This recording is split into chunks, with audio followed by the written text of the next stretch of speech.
live, laugh.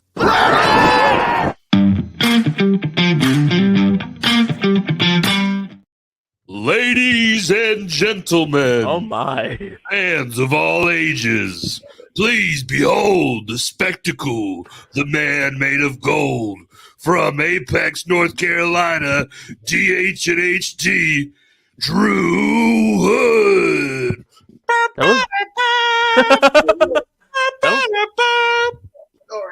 That was so good. Thank you. Woo! Okay, that was a really lovely introduction. I wish all my introductions went like that. Well, you can actually his rate real low. Just bring him with you. You know what? Fair. Quick fun tidbit. This past Saturday, I was in semi main with Bryce Saturn, who we may or may not bring up again. Talented young individual from Arizona. Yeah, he's amazing.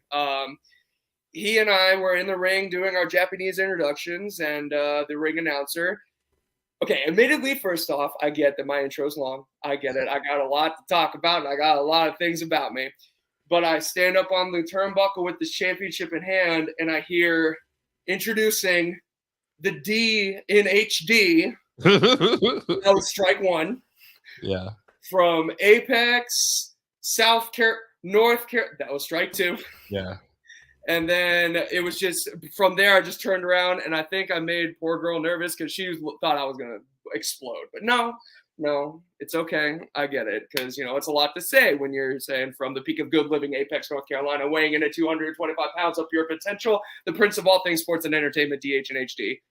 Totally, totally difficult. I get it. Yeah. Totally understandable. Yeah, that sounds very, very, very tough. I do have a question. I do it. I volunteered to do it, Yeah.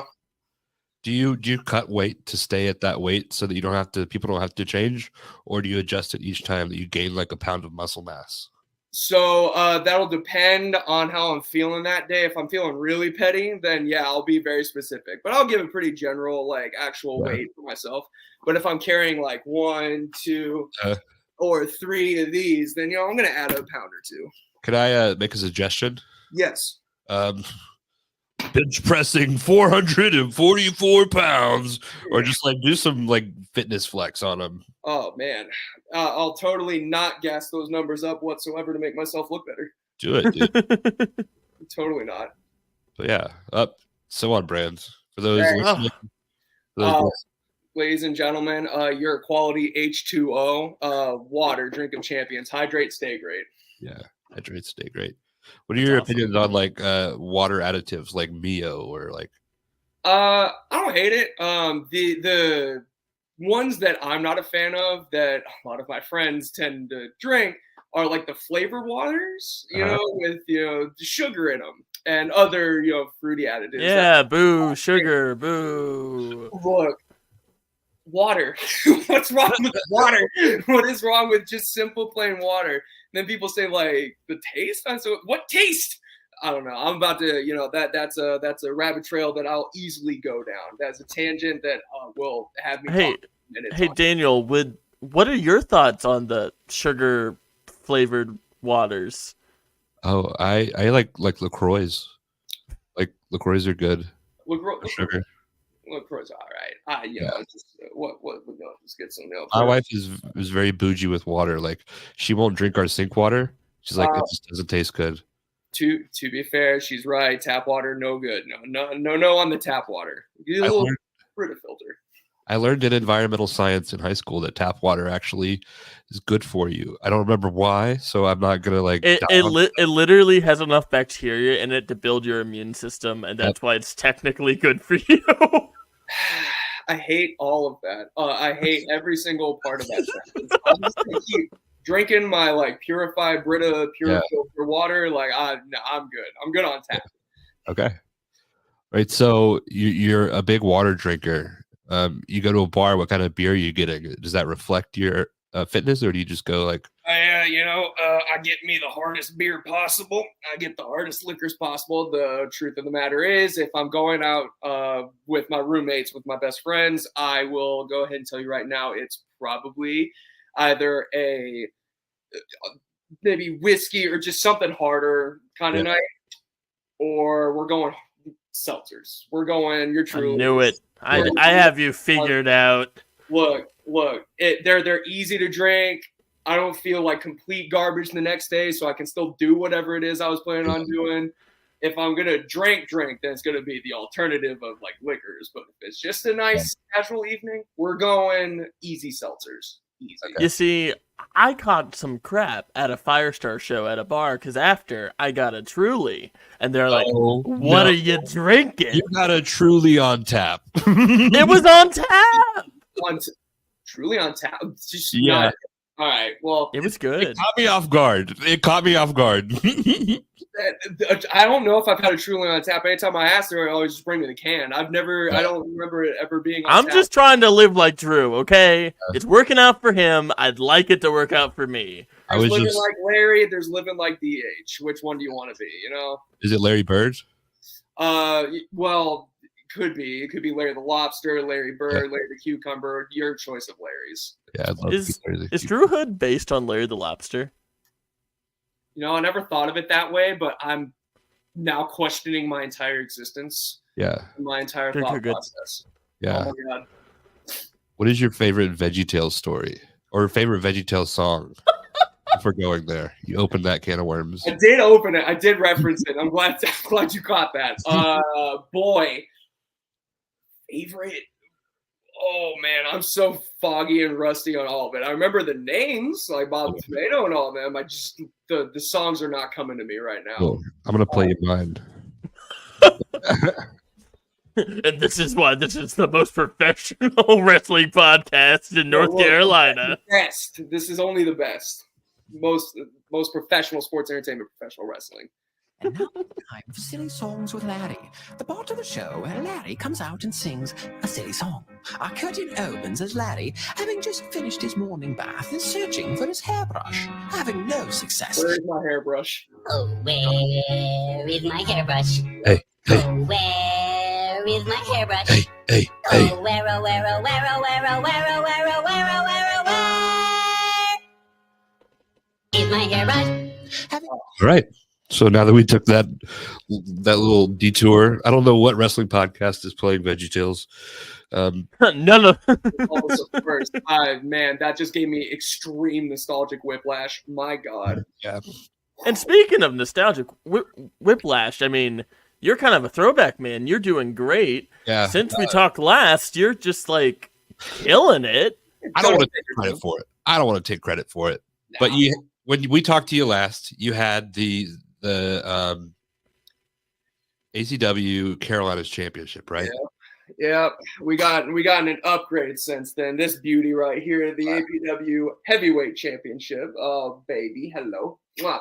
Cedric Alexander's held this. Gunner's hold this. Like a lot of different names. Gunner's your number 2 for that? Yeah. We're going to mute that second one. But Cedric Alexander's held this championship. Oh man, so a lot's happened. Done a thing or two, kind of. Been in a couple places. It's just little minor things. You have a goatee now. Oh, buddy. Which you did not run by us before we started recording. We're gonna let it go, but okay. Kind of thinking about ending the video portion of this podcast. Who else has like that bleach blonde, dark, thick goatee? Because I may or may not have made a mistake when I was shaving some point in the last couple weeks. Kind of look. Yeah, that's what I think all goatees are. If I see a goatee, I'm a mistake. Somebody fucked up when they were shaving, and they look. I may or may not have just been, like doing the normal trim, and then just kind of one of those. I went. Yeah. I don't want to be barefaced. I can't do that. I can't face the world bare. Yeah, I'm right there with you. That's what happens probably if you see me with a mustache. That's what's happened. I don't look good with the goatee. You look good with the goatee, maybe. I don't know. Crowd does he look good with the goatee? Leave it in the comments. Smash that like button. So you've won that. You've won the Viral Pro Wrestling Heavyweight Championship. I got my Outbreak Championship. See, look at this bad boy. That's a unique looking championship too. Yeah. Viral Pro Wrestling. So since we talked last, I made my debut there in December of last year, and then that's where I also wrestled Suicide, which was also a really good experience. And then a couple months later, in a multi-man ladder match on the same show as Jay Lethal versus Sean Legacy and other amazing matches, I won that title over there. So that's another insane experience to have won that in such a big match, and I haven't even been there a year yet. So that's another insane situation I find myself in. How do you feel about ladders, and how do you feel about heights? I hate ladders. I hate heights. So let me tell you, when and this footage is on IWTV, and it's a little plug for everybody, Viral Pro Wrestling, and go watch it. Lethal Injection. Yeah, there you go. You can tell when I'm on the ladder that there is some uncomfortability on my face because I don't like being high up. That's when it's not secure. So I can do amusement parks, I can do roller coasters, but I can't just stand on a ladder that's a nice, 20, 25 feet above it. I just, I hate that. I hate it a lot. It's not really great. Not my comfort zone. So ladies, if you're thinking of a future with Drew Hood and you like Christmas lights, hang them yourself. Look, I'll do anything or most anything. There's some non-negotiables. But that just shows how dedicated you are to your championships because you did climb that ladder. I did. I conquered my fear of heights. Now I guess I got to conquer this fear of clowns and beat one up and take their championship. There's a lot of clowns out there in wrestling, though, to be fair. So that's really you fair. just mentioned Gunner, so Yeah. you didn't say it. I did. Who's to say? Yeah. I'm okay if people don't like me because I don't like Gunner. I prefer it, honestly. You also, let's just go ahead and bring it up. We need to, you may have conquered your fear of seasoning. Yeah. Oh, buddy. Even when I show people that I season my food and I bring sauce, like my own sauce to work, and, work's in on this joke now too. Which is great. And it no matter what I do, it's just going to stick with me, which is A-okay because, it gets a nice reaction out of people. Yeah. So I do what I do best in situations like that, and I take what everyone vilifies me for, and I make it part of the act, part of the shit. I am now the unseasoned vet. Boom. Easy. James Johnson, your wrestling dad, was telling me last week that Cam Jackson gave you like a little trunk load of seasoning. All right. Yeah. Well, quick story on that one. So Cam Jackson, my best friend, literally best friend, he messages me that he has a gift for me. And I go, what is it? And he said, you'll see. And our meeting spot was under an overpass. Yeah. On a very busy road in Charlotte. And he hops out his car. He gives me this box, and I may still have the box because it was just really funny. It was a camera box, I think. It just looked like an expensive piece of technology. And I was holding it, and I looked at him. I said, what is this? And he just said, open it. And I thought, this is so great. This is so sentimental. I've been friends for years. I love it. Open it up, and it's just Tupperware containers of seasoning. Honestly, you can never have too much Tupperware, and you could probably never have too much seasoning. So, fair points. I still have all the Tupperware. I used all the seasoning. I don't have any more of that, but I still got. I thought you were about to say, haven't opened the seasoning. Oh no, I used that seasoning real quick. Of course I did. Yeah. I didn't want to get joked around on and clowned on for it. So let me do the math real quick. I think it's time that we as the authority on wrestling that we are. You were our episode number 14. This will be episode 62. Where has the time gone? Ooh, okay. So we've been giving you shit for almost 50 episodes. I think it's time we retire it, and we declare. I don't speak for Christian. Christian might not speak for this, but I hereby declare Drew Hood a seasoned vet. Let's go. He seasons his food. Let's go. He's got secret sauces. You're upsetting a lot of old timers right now, Daniel. No, I don't care. What are they gonna do? Bill Gunner? Yeah. It's fine. They can be mad. They can stay mad. It's cool. Yeah, but if anybody ever gives you that, point them to our podcast. Just say, hey, these guys, pretty established in the community, 60+ episodes, no longer an unseasoned vet. I really do like the idea of like some old timer getting upset, but like seasoned vet, like no food seasoning. Food, food seasoning. You old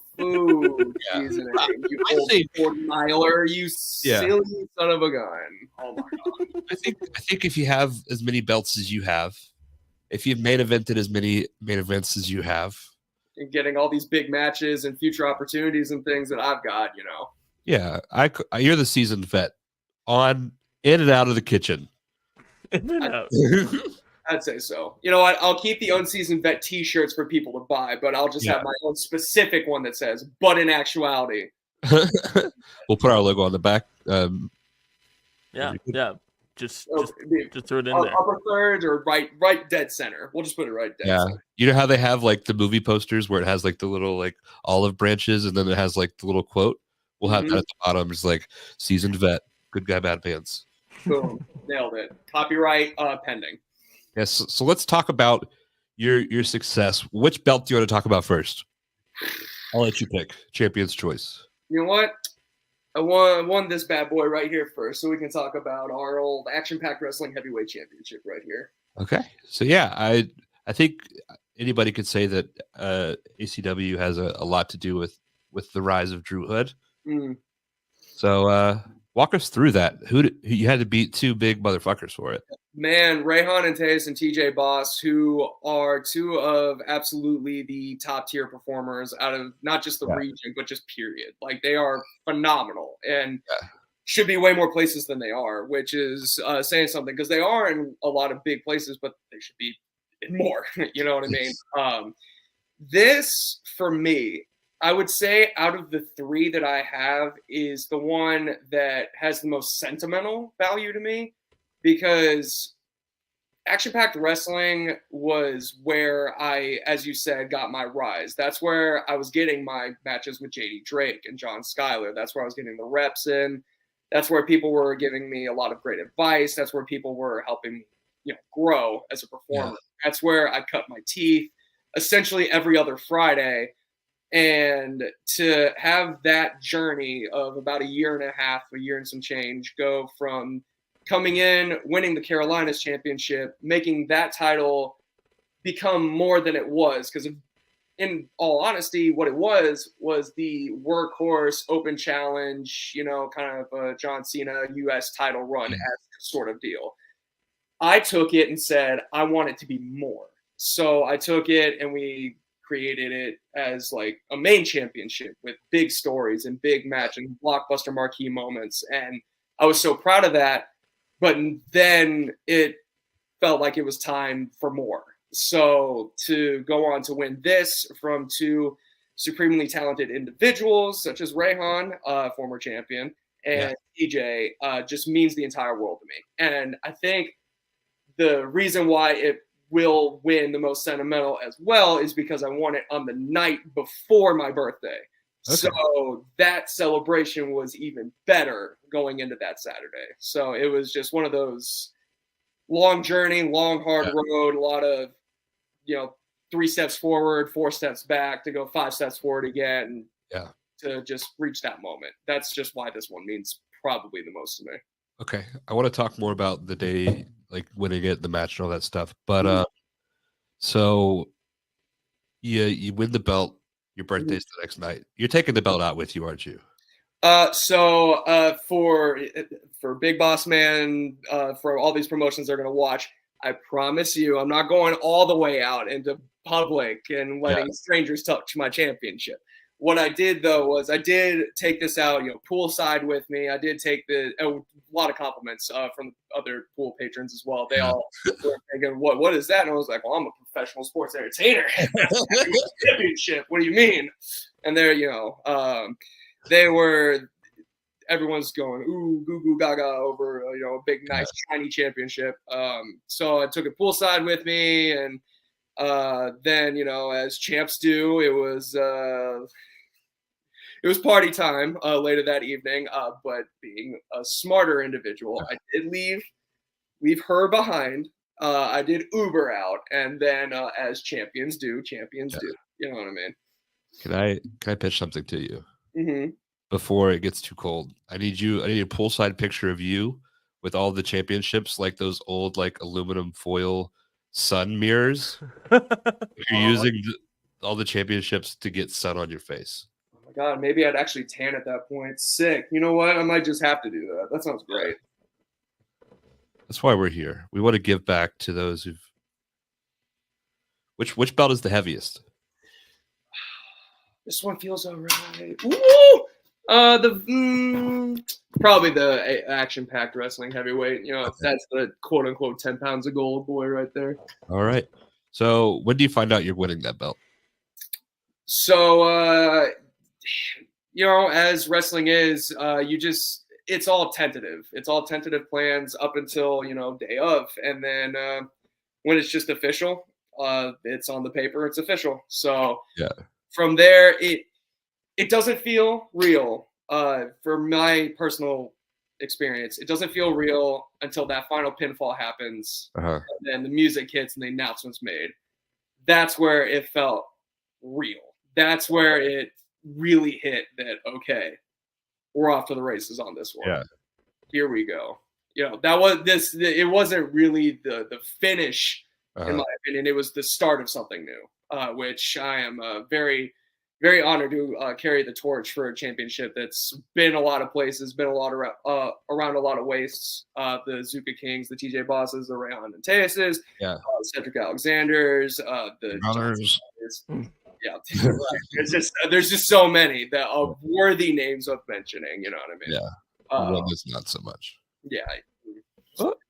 Once again, Drew making no movement when I say that. For those listening at home, he's being very impartial. Nothing good or bad to say about Gunner. But who's to say? He's a piece of shit. You heard it here first. Probably not. So you win the belts. Did you cry? There was some eye watering, but for me, with even all three of these championship wins, the emotion that I feel isn't a tears of joy emotion. It's a recognition of work that's been put in. It's a recognition of people saying, we understand that you have put in an insane amount of work, and this isn't just in the ring. This is outside of it. This is branding. This is what I do on a near constant basis. If someone from my work happens to hear this next statement, I promise it's not detrimental to what I'm doing at work. But while I'm at work, I'm still studying tape. I'm still, putting messages together, messaging promoters and bookers. I'm still sending stuff out. I'm consistently trying to up my game. I'm asking questions. So each of these championship wins, it wasn't tears. It was a feeling of, and now the hard work starts. Yeah. Now we're about to push the pedal to the metal again. Now we're about to make something of this. That's the emotion that I feel, is just motivation and just determination and just a drive, like a intensity of, well, you can't screw up now because now you have this championship. So if you get lazy, it's going to be obvious. Yeah. If I get complacent, it's going to be obvious. So it's a real driving force to win this championship, hear that bell ring, hold it up, and think to yourself, how do I one up myself now? Yeah. What do I do next? Yeah. That's awesome. And I think that's the way anybody should handle themselves in that situation. You mentioned studying tape. You're a self-pronounced prince of sports entertainment. Your tape different? Are you studying, like some people are studying Harley Race? Are you studying like The Rock or Stone Cold? Like, what does that look like for you? Right. I have a YouTube playlist that I'm putting together that has an insane amount of just variety in it. I have Gino Hernandez tapes in there from the 80s, but I also have Mr. Kennedy matches from 2006. I have promo segments that aired on, random assortments of territory television. Maybe it wasn't the best promo, but maybe it just popped me. It entertained me. And I thought maybe I can make something of that my own. It's such a wide variety, which I'd like to think translates to how I wrestle. When I go into the ring, I like the acronym I've heard and I keep in my head is KISS, keep it simple, stupid. Yeah. So I try to make it so it's marketable and people from all walks of life, maybe they're wrestling fans, maybe they're casual fans, maybe they're gamers, maybe they're, et cetera, et cetera. They can watch how I perform and go, oh, that's fun. That's entertaining. But that's also got a sense of realism to it. There's also a sense of not completely corny, but it's also still fun. There's a very fine line between like that new school, old school that I like to kind of teeter on, just depending on where, you wrestle, obviously. But a lot of the tapes that I've got are, like you mentioned, The Rock. I've definitely studied Dwayne. Gots to. The basis. A lot of promo segments, more so from him. Stone Cold, but like stunning Steve Austin though. As far as in-ring stuff, Stone Cold for the character work.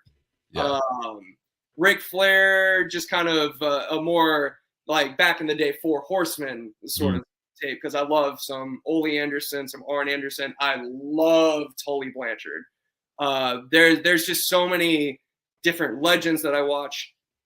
But the tape I'm also studying now is a lot of current stuff. So if I luckily have a lot of recommended and suggested videos of current independent wrestling shows, I'll watch those just for potential opponents or potential shows to reach out to. And maybe I see someone that I think, I could create something cool with that guy or that girl or whomever, I think it'd be fun. So I'll just, grab that and say, maybe that's for later. So wide variety. Awesome. We've been getting into Mount Rushmore's here on the podcast. Mount Rushmore of promos. Who would it be for you? And then Christian, you as well, because I know you're a big fan of promos. Well, I can't say myself. Many people have included themselves on these. Nah, I know, but I feel like I have a lot to learn. I know I'm good at them, but I also can be even better at them. So I'd say I'll put myself up there when I'm on national TV doing it. Okay. That way. That's when I'll go finally up on the mountain face. I'd say Rick's up there. Flair's up there. Rick Steiner. Yeah, Rick Steiner. Ooh, boy. Hey, look. Scott Steiner for entertainment, not for anything. Just like entertainment-wise, Scott Steiner. But on actual, just all around being able to either just draw whatever emotion out of people. Yeah. Dusty Rhodes is up there. Ric Flair is up there. A guy that I get compared to so damn often, but it's just gonna happen, and I've accepted it, and it's fine by me. MJF is able to control people like nobody else, especially of his age. It's insane what he can do. Yeah. At such a young age too, like 27 years old, I think. It's nuts that he's able to just control the room as well as he does. And then I'd say John Cena Cena's talked about very highly a lot, but it's funny to me that people forget that he's really good at cutting, like back in the day, especially where he was able to cut promos to where his intensity would rev up. Like maybe he's cracking jokes. It's like, maybe it's cheesy jokes. Maybe it's not meant for us. We're not the target demographic for some of the jokes, right? But then he was still able to bring it back around and turn it into a nice wrestling promo where you're hyped to see this match because he's in the guy's face. You can feel that it's John Cena talking. Yeah. Instead of just, reserved, normal house rules John Cena. It's John Cena talking. You're thinking, oh my God, okay, whoa. John, please don't kill me with your 30-inch arms or whatever you're thinking. But, John Cena for me is up there as well. Would that be 4? Yeah, I think that's 4. You can do 5 if you'd like. 5th one, honorable mention, but somebody that could be up there as well. I mean, obviously, the funny thing is, I know people would hear me speak or see who I watch and am entertained by and think, why aren't you saying Rock and Austin and all them? They had a very specific style. Theirs was entertainment based. Theirs was to get the crowd laughing or enjoying or having a good time. That's what they were there for. They could cut serious promos, but they were more for the sports entertainment aspect of it. They're up there as characters and all-timers, but for promos specifically, it would probably be those 4. And then back to honorable mention. It's funny that people don't talk about Arn Anderson very much, but Ooh, that's my number 1. Arn Anderson has so much believability to him. Well, even now when he's pulling out Glocks on people, like it is insane. Oh, everything about him feels real. Like none of it's bullshit. It is authentic, and that's what I love. Oh, you know what? Speaking of authenticity, tied honorable mention, but they both can go up there. Roddy Piper. Roddy Piper. I knew there was a name that was juggling around in there that I've been tape studying recently. Roddy Piper, man, unbelievable, absolutely That's awesome. Unreal. That's awesome. Who's the top of your Mount Rushmore, Christian? My number 1 will always be Arn, and I put him 1. Like and then everyone else is just like who I can think of on the top of my head that I think are really good. I think, not to say Moxley isn't a great promo anymore, but like his pre-FCW around that time period, his CZW stuff, like I love going back and listening to that stuff. I thought like he was ahead of the curve by a bit. And I think he's like, now it's different now, but he's still very good. I really like Cody's stuff. Like it's a little monologue-y, but I eat that stuff up. Like I think it's very good. Like his Silver Spoon promo in Jericho on AEW a few years ago, I thought was ridiculous. And so and for like I'd probably go like Adam Cole. Like his great stuff is great, but so much of that recently has been tied to MJF, so it's cool that we tie them together now. But those are the 4 that come to my head off the bat. But like honorable mention, of course, is like the Jerichos. I think Triple H is a very underrated promo. HBK is a very underrated promo. Bobby Roode and his Impact stuff, like 2011, 2012, ridiculous. But Ultimate just a Warrior. Ultimate Warrior. Honky Tonk Man. There's just so many. Yeah. There's so many. Awesome. So now we know what Drew likes to study. And your steadiness, it led to you to get 2 more belts. See, we're tying things together. We've gotten better at this too. We all improve. It's all an improvement. Yeah. Wrestling is all about improving week by week. Yeah. And you took a shot on us when we were who are these nerds? We really appreciate that. But it did take a long time. You kind of ghosted us a couple times. Hey man. Oh yeah. Public statement. I am really bad and forgetful about stuff. I'll open messages, or I'll see that someone's messaged me, or I'll just think, "Oh, that'd be great." All right, I gotta go eat, and I'll just completely space it. You were one of those people that at times I have to follow up with 2 or 3 times because I'm like, I think the vibe was good. I just need to confirm. Yeah, no, I promise. I promise. I got me personally. I don't have heat with anybody, so if you feel like I'm ignoring you, I forgot her. Hey, I can't really have him tied to me. That'd be great if he could just he's off. He retired. He's gone. Like, Shoo. Random question. What tattoos next?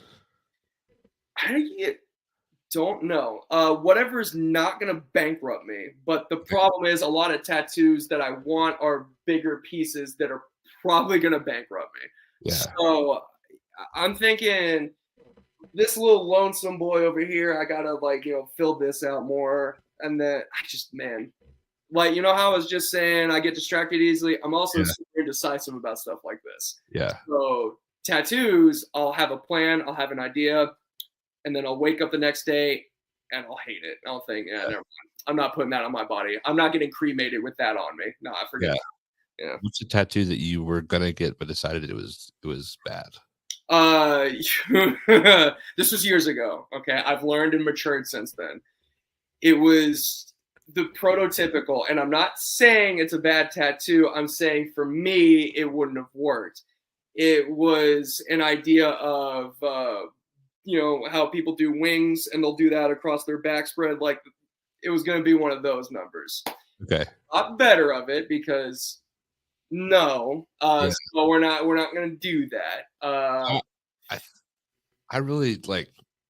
I'm okay with people not liking me. That's a bad tattoo. I just is. look. Who's to say? That they can. People can do what they want. It's their body. They can do what they want.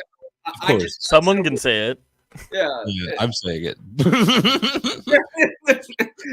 Personally, not for me. That's what I'll say. Yeah, it's not for me. Maybe if it's like a sentimental thing, or it has everything has its meaning, and some tattoos are dumb, and people probably think some of like my tattoo's dumb, and that's okay. If you get the little cross boy there, and then you put "Only God Can Judge Me," then I might judge you just like a little bit or a lot. But you're opening the door. Hey, my name means God is my judge. Yeah, right, exactly. Like, who other than that? Who's to say? Yeah, God can't tell me shit.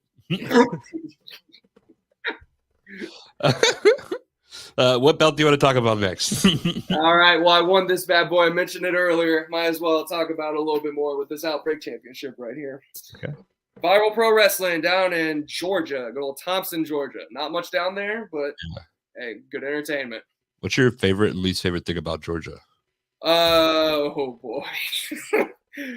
From a physical standpoint, we'll say that down in Georgia, it's very whenever I'm driving to Viral from where I'm at, you guys know, around this area, around the Triangle, Raleigh, Cary, Apex, it's very populated. It's very close. There's a lot of things to do. It's great.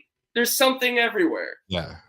And then I get closer to Viral, and it's woods and road and farms and shoddy looking gas stations. And I'm just thinking to myself, I know small town life rather is, it works for some people. Yeah. But not for DH and HD.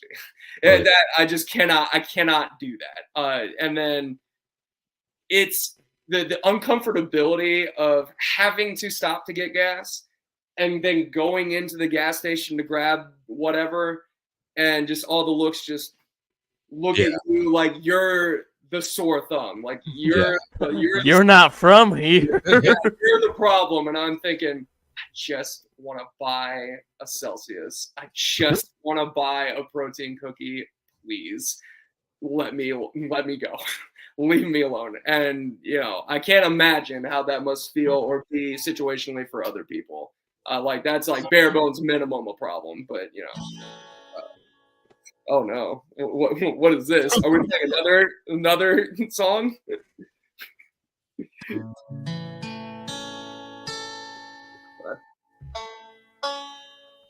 You can just keep talking.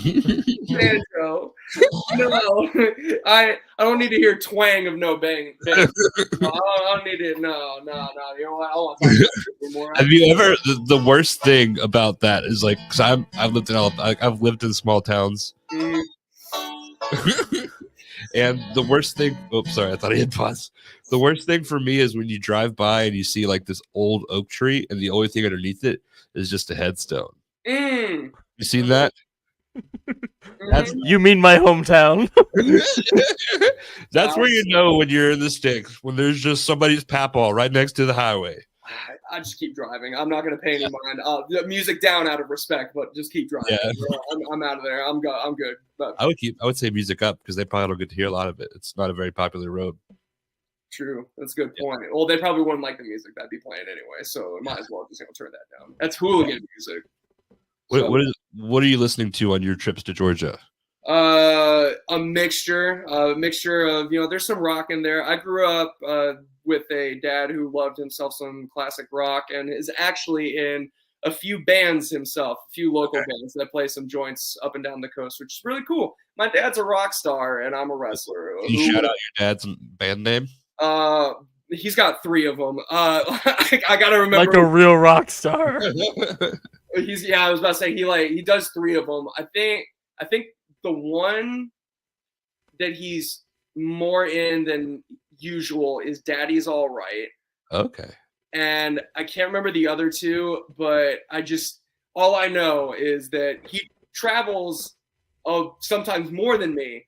Yeah. And what gets me more heated, not at him, just situationally, is when I hear what he gets paid. And I go, excuse me? And he said, yeah, I drove down to, Daytona the other day and we did this, rally for this bar or whatnot.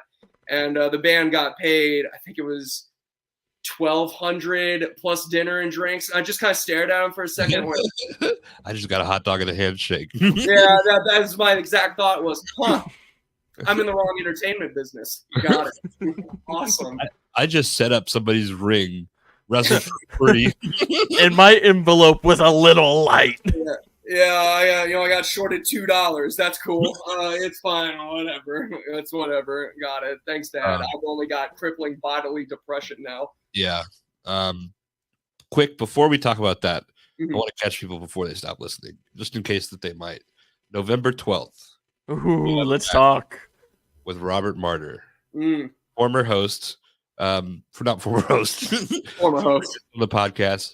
He owned it like he was a host. He owns everything he does, man. Yeah. He's wrestled Minoru Suzuki, Thatcher, like Anthony Henry. He's been around the world, the United States wrestling who's who, and you get to step in the ring. How are you preparing for that? What are you looking forward to? But yeah. Well, like you said, he owns anything and everywhere that he steps to. He's wrestled, again, a who's who, TV stars, future TV stars. He works incredibly hard. He is an insanely talented competitor. But the one thing he won't own is this bad boy right here. This nice Pro Wrestling United Heavyweight Championship. And what I'm preparing is a game plan of, I know he can do catch as catch can. He can do chain. He can do brawling. So I just got to be bigger, better, blonder, and faster and stronger. And I've been working on my cardio a lot. That's why I'm training 2 nights a week with at least 2 shows on weekends, getting reps in, working hard. So I know in reality, it's a big test to see where I can step to against somebody that's been in there with guys that have been everywhere and been places that I want to be, that, guys like myself who aren't necessarily local, but building their brands up, want to take that next step. So whatever preparation I need to do for that is what I'm going to do. Whether that be physical, whether that be mental, whether that be any other way. If it's gonna benefit me, I'm gonna do it. So that match with Robert Martyr is one that, as soon as it was pitched, I may or may not have not gotten a nervous feeling, but a severe kick in the ass, and that put me in a place of, oh, he's a wrestler's wrestler. Good. Great. Perfect. I need that kind of test because I can step up to a lot of great entertainers. I can stand across the ring from guys that are larger than life, but putting someone across the ring from me that's got a lot of momentum behind him, a lot of traction behind him, who's done a lot, but is also a great wrestler, a fantastic, phenomenal wrestler, that's a really big test that I've wanted for myself for a minute. Yeah. And I will put out there a very good promo. Oh my God. Yeah, absolutely. If he chooses, and he doesn't have to, but if he chooses to do so and, cut a promo, do something that not a lot of, and it's not even just people of his caliber, just do something that not a lot of people do and hype up a show by using words to convey emotion. Yeah. I would love for that to happen because I know I'm going to. Yeah. But I would love to see if he was feeling the same way. Have you heard his promo on Suzuki? That is one that unfortunately I have not heard yet. That one will be in the notes. I will absolutely look that one up. So it's different than you. It's a different promo than you do. Okay. But like, he's phenomenal, great guy. Like fucking, like yeah. Nothing but good things to say about Robert Martyr. Super excited. Christian, what's more information if you're listening to this? Where can people see that match? Yeah, it's in Fayetteville, November 12th, United Pro Wrestling. I think it's like, I would have to find, let me grab you that exact thing you're gonna look up. It's on Eventbrite. It's fightforonor.eventbrite.com. Yeah. It's an awesome show. It has a bunch of great North Carolina talent. Robert Martyr's coming in. We're gonna see the new UPW light heavyweight champion Jackson Drake. He will be teaming up with Brutality Inc., who are the new tag team champions. That's gonna be very exciting. Zenith is on the card. The Divine Dynasty is on the card. James Johnson's on the card. Yeah. It's going to be James really. Can we maybe leak that match? We can leak that match. Leak that match, Daniel. It's the battle of the hippies. For a while, people have said, "Who's the hippie? Who's the best hippie?" And now we have a chance to prove that because we've got Stephen Meeks, new up and comer, different kind of hippie, and then James Johnson described himself as the Mountain Dew and Doritos kind of hippie on the last podcast. So it's two people that you wouldn't expect to see because they're similar, but they're different in a lot of ways, coming together to see who is the best hippie in the scene. It's gonna be great. That match I'm very excited for, and I know it's gonna be hilarious to see Stephen Meeks, who's a big hugs kind of guy, going to James Johnson, who I know so freaking well for obvious reasons, who's a fist to your face kind of guy. Yeah. So I cannot wait for this entire show. It's going to be unbelievably off the charts. Are there any other matches that we can debut? Just maybe let's do one more. Give us one more, Christian. Ooh. One more. All right. Well, there's going to be a number one contenders match for the UPW World Title between Oliver Sawyer and Trey Havoc. So that might be fun. I think that would be fun. Those are some great guys, man. Good kids. They are unbelievable. They're so good. So we bring up Oliver Sawyer, and this has kind of become the new Does Drew Hood season his food. What's your least favorite thing about Oliver Sawyer? You know what? I'm going to get real with you for a minute. Oliver Sawyer, the fact that he just don't want to talk to me no more, man. I thought we were cool, Oliver, and I thought we were cool, and we just don't chat anymore. We were cool, and then, it just turns out you're an a-hole. So that's crazy. Oliver Sawyer is great. That sounded like an Oliver promo. My favorite thing about Oliver, or my least favorite thing, let me reel that back. My least favorite thing about Oliver Sawyer is that he, even though he's young in his career and he's realistically just really getting started, he still doesn't get enough credit. That's my least favorite thing. I think Oliver Sawyer, even though he's on big shows, I still feel like people don't talk about him as much as he should be talked about. Absolutely. That's my least favorite thing. Yeah. Yeah, he is something special. Last weekend he worked with Bobby Fish. The promo he cut going into it was awesome. The match itself was awesome. I think he really caught Bobby by surprise a bit. I don't know what Bobby thought going into it, but by the end of it, he was raving on him, which is just so awesome to see. Beautiful. So that's November 12th in Fayetteville, North Carolina, home of the Woodpeckers minor league baseball team. Oh, I was about to say, is that a factual thing, like the actual animal? No. There's only one. It's just a block. That's what the Woodpeckers are. Okay, cool. Yeah. So let's talk about the viral championship. You won that in the ladder match. Yep. Who are you facing in that match? In this match was Billy Brash, Cutshaw, Chad Skywalker, Chase Emery, and Wade Adams, and all stupidly talented guys. But the best man won. You know what I mean? The smartest guy in the match won.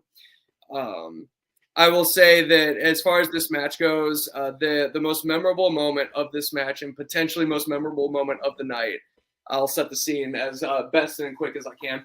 Wade Adams, who celebrates Christmas every day, every show, and I'm not joking. It's always Christmas attire for this man. He set up a ladder on the outside of the ring, and while everybody else was fighting, climbed up that ladder, put a bunch of poles together, put a hockey stick in the pole, and then was fishing for the championship from outside the ring.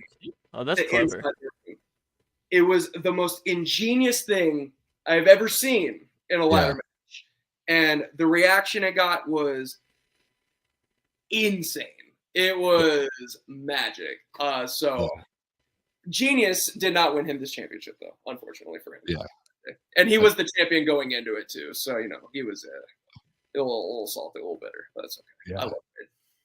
This might be a reference that nobody gets, but have you ever watched Survivor? The TV show? Yeah. Not recently. Okay. Never mind then. There's just a challenge that's kind of like that, where they like tie sticks together and they have to get a key off of a hook. Maybe that's where you got the idea. Shoot. There you go. Is there ever words of encouragement you give to someone who just lost their belt to Drew Hood? Do better next time, champ. I don't know. Good luck next week, or you'll win a title again someday, but it won't be this one. Shoot, there's a lot of different things I can say. You ever let them say goodbye, like give it a kiss, like one last hug? Do they get their closure? Yeah, if you get the belt, is it just gone forever? Yeah, sometimes they do, or sometimes what I'll do is I'll just be like, hey, waving goodbye. And then, then I'll just say, do you want to hold it one more time? But no, they don't get to hold it again. It's my time. It's my championship, my turn. Getting a belt off of a hook, is that easier or harder than you would expect? When you're panicked and 25 feet in the air and got 350 people's eyes on you, a little more difficult than expected, especially when as most people not just in general know, when you stand on ladders that aren't really super secure, they're a little shaky. And in the ring, it's a little shaky. So in reality, it's probably very easy if you're using full strength. But when your legs are stiff and your mind is shut off because you realize how high in the air you are, a little bit more difficult to reach up and pull it off a hook. Perfect. That's okay. I got it down. Eventually. I think it was the panic that set in and I need to get down from here as soon as possible. Is a ladder match like your least favorite match, like as a performer to do, or is like the bull rope or what are those? What's the least favorite? Or the dog collar, I mean. The dog collar wasn't too terrible. It wasn't as bad as I thought it was going to be. Maybe that's just the adrenaline talking, and maybe I just forgot how I felt the next morning, but dog collar wasn't too terrible. My least favorite to perform in, and I'm just saying this as somebody who has my own tastes. Yeah. A big street fight guy. I'm not really big into the whole swinging things at each other and, damaging bodies. Yeah. For minimal amounts of money, just being perfectly honest. I'm not a big fan of that. That just does not appeal to me. This ladder match, though, I'm very proud of this ladder match because we opened the show with this match. So we kicked it off hot, but it was nonstop. There was moments for everybody, and we got moments for everybody, and it was a wonderful, wonderful structure, and we did it in 10 minutes.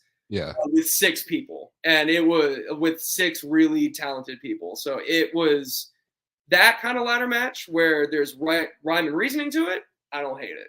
But if it's a ladder match of I'm going to put you through that one, and I'm going to throw that one at your face, and then we're no. The ladder match was 10 minutes. 10 10 minutes. Oh, who wrote that on paper? I want to talk to them. Listen, I ain't mad at it because by the end of It's it, incredible. it was just chef's kiss, and everybody in it was an insanely top tier professional, as they should be. And it was great. It was a really, really fun match. So this might not be the best time. We do have more information about November 12th. Let's go. I don't know if you'll be happy about it. It is going to be a light tube match. Between you and All Robert. right, well, that's been fun. I'll ship all these titles back, and I'm retired. So, ladies and gentlemen, this has been DH and HD's wrestling career. You heard it here first. I'm out. Okay, so but speaking of November 12th, you're defending your next championship that you won, your most recent championship. Mm-hmm. That's a new belt? You're the inaugural United Champion. Is that correct? Yes.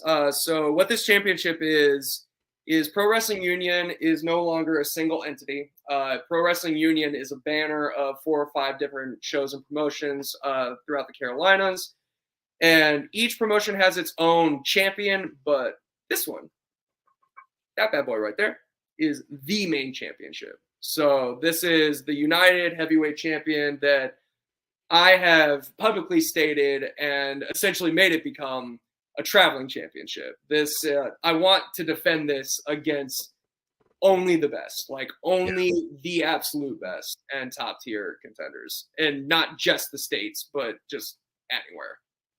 Yeah, and you'll be defending it against Robert Martyr on November 12th. Big one.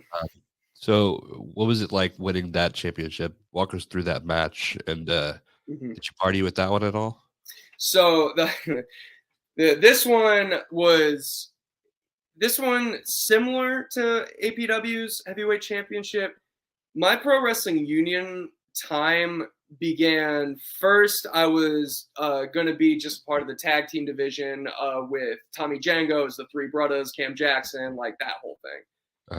COVID hit, canceled debut. Fast forward about, I think it was a year. In 2021, I started getting a decent amount of momentum. I showed up at Pro Wrestling Union to compete in a tournament for a new championship.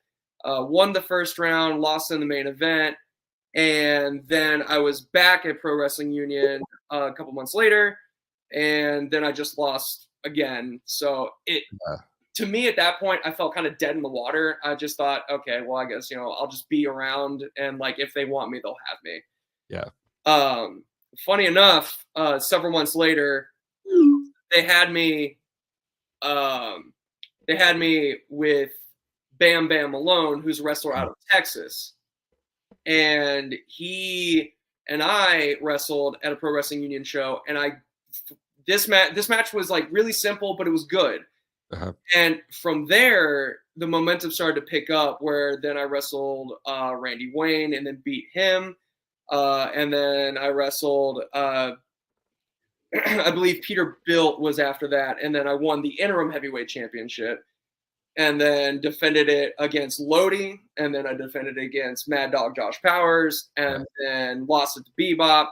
But the 2021 run compared to the following year, it was just such a whip turnaround. It was just such a 180 of I'm just a player to I'm the main guy. Yeah. So to win this and firmly establish that felt really good. Yeah. That felt really, really good. It's a nice looking belt too. It is. It's a gorgeous championship. Yeah. Can't lose it anytime soon, God, I hope not. Looks too good. Looks too good around the shoulder. Looks too good. But no, this one meant a lot. This one was definitely one that Cole Maccabee, shout out to him, because he has a lot of faith in me. He's had a lot of faith in me, but more so now than ever. He really has put a lot of stock in me as a performer and as his main guy. So a lot of the times I'll message him and just say, hey, I've got an idea for this XYZ. Thank you so much. Because can confirm, great guy. Oh my God, man, he's awesome. So great. Great professional. He's such a good dude. And he's the man. So Cole, thank you. Thank you, Cole. You're the man. Awesome. I've got 2 questions left. Christian might have one for you. The last time that we spoke, we asked you kind of what your plan was or where do you see yourself moving forward. Mhm. I feel like you've accomplished a lot of the things that you kind of wanted to in that last interview. What is this next year, 2024, which is fucking crazy to think about. That's nuts. That's a number. Cool. Yeah.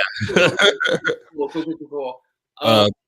What do you want 2024 to have in store for True Hood? So because the tail end of this year feels like the beginning of establishing DH and HD as the brand, like against not just, local talent or just local shows, but like elevating it to the next level. Yeah. What I want for DH and HD and Drew Hood and High Demand it for myself, and what I've made the effort to do so, is I was traveling before. I want to do it more. I've reached out to places and gotten in touch with people in Michigan, Delaware, Arizona.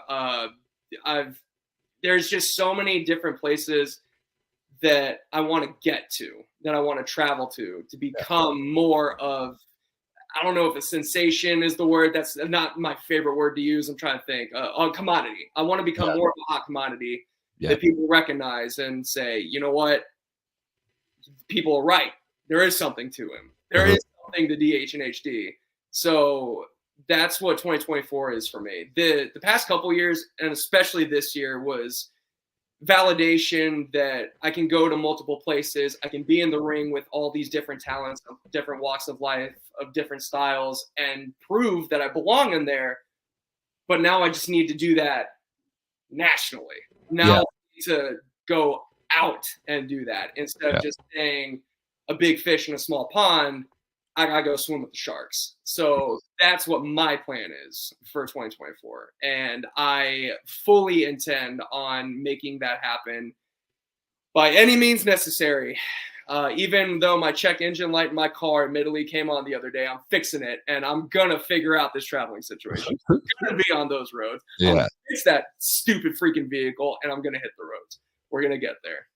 Yeah, I think last time you said that you wanted to be in the ring with people who have been where you wanted to go. Yeah. And now you're definitely elevating that. So it's really awesome to see. Yeah. What are some like fun stuff? Like, do you have any new things that you said to a fan that you're really proud of recently or since we've talked last?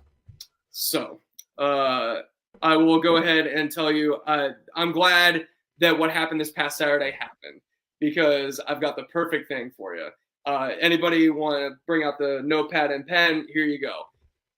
I walk through the curtain and I get a polarizing reaction, a mix of boos and yays.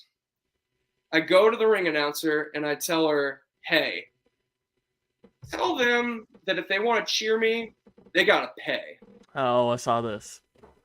And when she said that, the money started coming out. And I said, really? So I made a decent chunk of change collecting money from people so they could cheer me. So unbelievably proud of that. Always monetize. I'm a horrible human being, but I'm so freaking proud of that. I am so happy with that. That won't be every weekend, because I understand that we are all in a really rough spot and tough times right now. But I thought that was one of my peak fan interactions so far. Yeah, that's awesome. That's awesome. Really How much did you make, if you don't mind sharing? Who's to say? Maybe I made it. We're gonna get you a T-shirt that says "Who's to say?" Drew Hood. Who's to say? I'm to say, clearly. Yeah. I made enough to go to Applebee's afterwards. So Whoa. good in the neighborhood, boys. That could be $15 or that could be $50. Okay. Christian, this is the first time. This is like the second time we've had a previous guest on. So I want to give you the opportunity to kind of establish a new question, if you would like, for our previous guest. I'm putting you on the spot. What do you want to know? What's on that Tinder bio, dude? Oh, yes. How has dating been going? That's been on a really big holdup because look, it's the same reasoning that I have that I don't have a pet dog. You know what I mean? And I'm not calling people pets. Pause. I'm just saying that the reason I don't have any additional people or whatever's in my life is because I just don't have time. Yeah. There's just so much time dedicated to work, working out, wrestling, and just everything else that there's no time for it. So I. Unfortunately, for ladies out there, I guess maybe not. Maybe it's fortunate. I deleted all the dating apps because I felt bad being the guy that was like, "Hey, you want to meet on a Tuesday night? You feeling Tuesday?" And they're like, "What about Saturday?" I'm in South Carolina on Saturday, but what about Thursday night? How about Thursday night? And they're thinking, well, okay, well, maybe Friday. I'll go. I'm defending my title on Friday. You're what?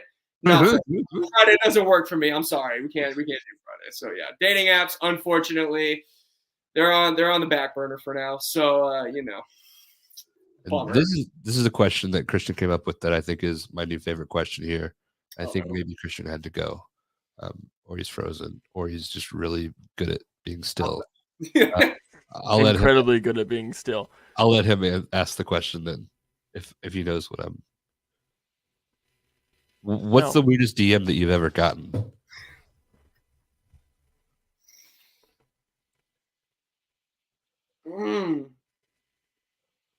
Usually, I just archive these messages or delete them because obviously I don't really want to pay attention to them.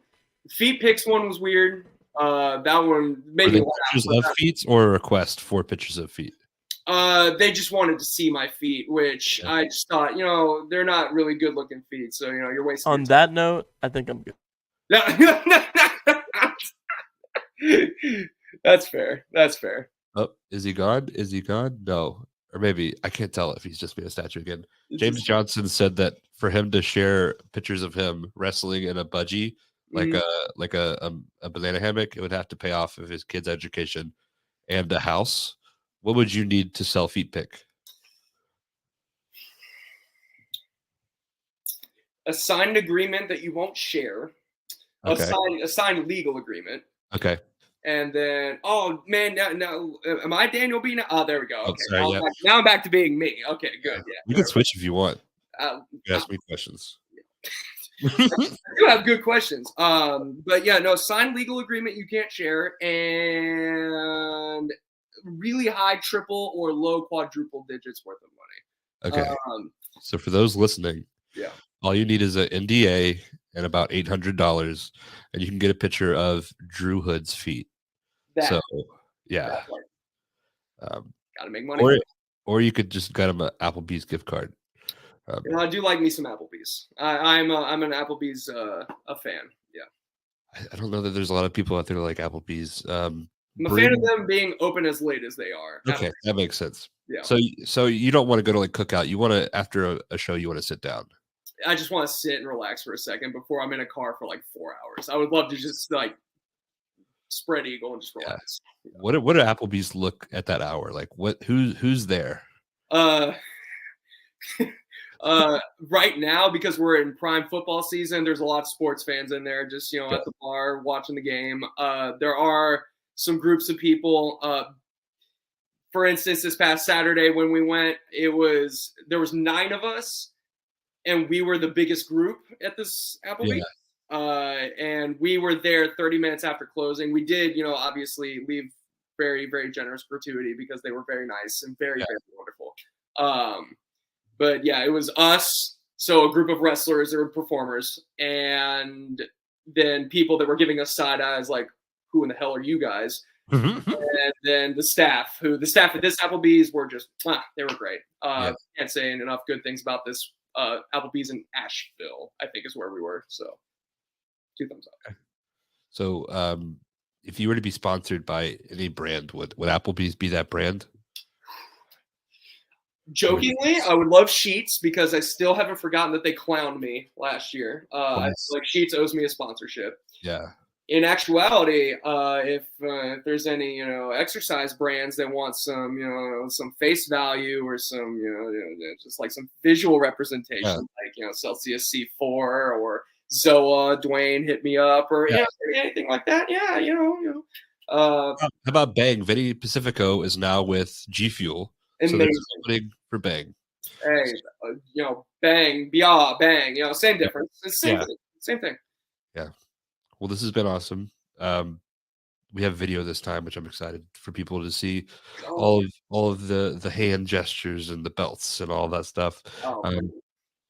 We're super excited for November 12th. Do you have anything else you'd like to plug coming up? I know you have a full schedule.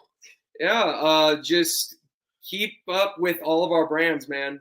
There's a lot of brands to keep up with, but the good ones, I promise you, are worth sticking with. So whether that be Live Laugh Lariat, that be DHNHD, that be just, there's so many good people in the business. Yeah. Keep supporting the good ones. Yeah. Paying attention to and giving into negativity is just holding you back. Yeah. Find the good ones, promote the good ones, and it'll be such a better place. That's all I really have to say. Yeah. I don't think people realize like the value of a share. Like you share, maybe somebody new sees that person and that sparks something. Like it seems like a seemingly thing, but you never know whose day you can make better by like sharing a promo or sharing a match graphic or putting them over anywhere. So I've personally tried to make that more of an effort for myself. I feel like that's probably been decently noticeable. Like that's not me saying, hey, look, everyone, good deeds, but it's more me just saying I love shouting people out that I think are busting their ass. Yeah. I love shouting people out that are working hard on their materials. I think that, like with United Pro Wrestling, I was, whenever the poster got released, I immediately shared it and said, we had, this is a huge show. Like everybody on the show is just so talented. Why wouldn't we share this? Like now, the business can thrive if you allow it to, but also help it to. Yeah. But it is going to regress if we don't take the effort or the extra step. Whether that be helping each other out or lending a hand or listening or giving advice or anything of that nature. Not to get preachy and stand on a soapbox, but it could thrive. There's enough space for everybody.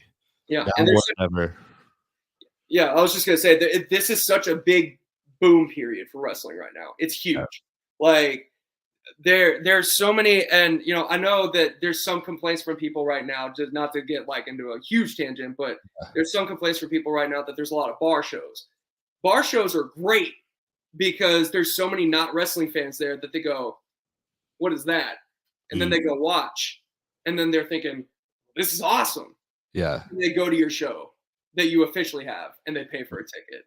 That's just like a very small thing, but I love that. I love that wrestling is slowly but surely bleeding into pop culture and life again. I think that is so good for us.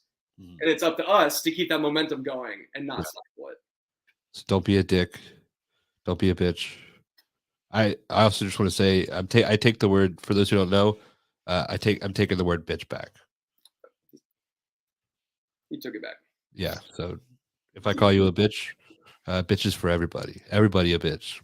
So, but this has been great. Thank you so much. We're gonna have you back on next time. Hopefully, you'll be on TV or beyond when that happens. And if you are, we are going to take credit for it again. Just please do, by all means. Like when I'll come back on next year around this time next year, and we'll just recap what happened this year. Hopefully, I'll have to go like through a legal team to get you back. Hopefully so. I mean, come on. Where is my legal team? It's still currently my parents. Awesome, man. This has been great.